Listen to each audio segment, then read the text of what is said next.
రాష్ట్రపతి భవన్లో కొన్ని ప్లేసులకి పేర్లు మార్చడం అనేది జరిగింది.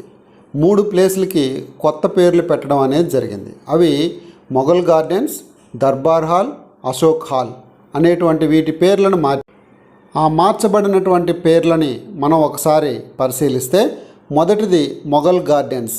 మొఘల్ గార్డెన్స్ యొక్క పేరుని అమృత్ ఉద్యాన్గా పేరు మార్చడం జరిగింది. ఇది రాష్ట్రపతి భవన్లో ఉండేటువంటి ఒక ప్లేస్.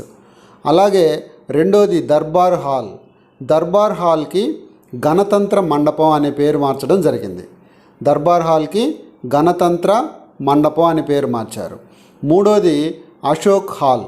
ఈ అశోక్ హాల్కి అశోక మండపం అని పేరు మార్చడం జరిగింది.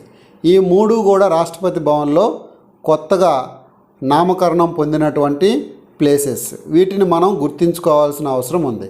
కాంపిటేటివ్ ఎగ్జామ్స్లో ప్రిపేర్ అయ్యేటువంటి వారికి ఇటువంటివి ఎగ్జామ్లో క్వశ్చన్స్గా వస్తాయి కాబట్టి మనం ఇవి తెలుసుకుని ఉంటే మార్కులు పొందే అవకాశం ఉంది. Thank you.